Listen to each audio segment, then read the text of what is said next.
Today's read aloud is A Big Bed for Little Snow. This is written and illustrated by Grace Lin. A Big Bed for Little Snow. When winter began, Little Snow's mommy made a big new bed just for him. "Now you have warm feathers to sleep on," Mommy said. Then she looked at her little boy. "Remember, Little Snow, this bed is for sleeping, not jumping." Little Snow grinned and nodded. That night, tucked into his big bed, Little Snow closed his eyes as Mommy kissed him goodnight. Thump, thump, thump. Little Snow listened to Mommy's footsteps fade away. Finally, it was quiet.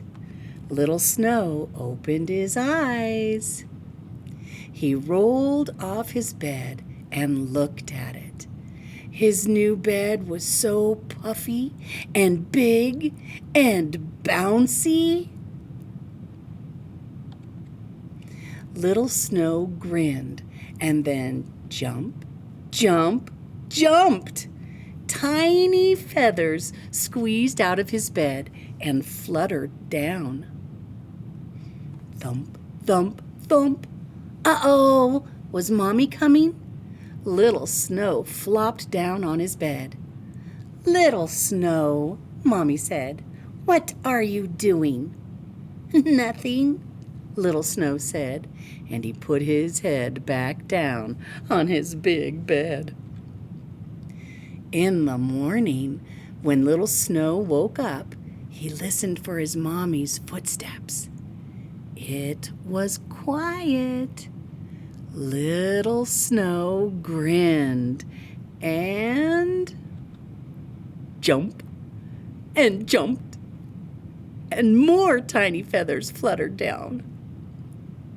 Thump, thump, thump. Uh-oh, was Mommy coming?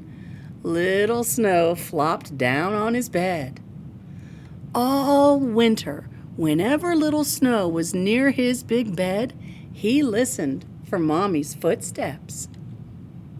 If it was quiet, Little Snow grinned and then jumped.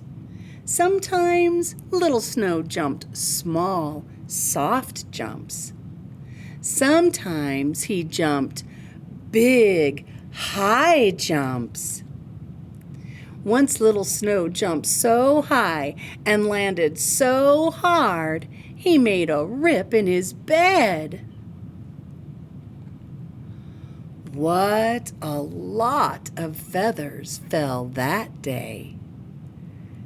Oh, goodness. I'm wondering if you're thinking what I'm thinking. When winter was over, Mommy came to clean out the feathers from Little Snow's bed. But there were no feathers.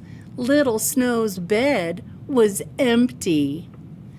"Little Snow," Mommy said, "did you jump all the feathers out of your bed again?" "Yes," Little Snow said, but he grinned. "Aren't you glad? Now all we have to do is fill it again next winter."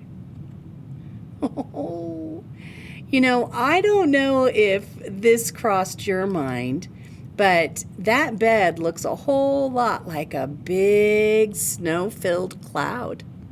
And remember, towards the end of our story, how when Little Snow jumped and jumped and jumped and the feathers fell out of his bed, the people in the town below had a beautiful snowstorm, didn't they?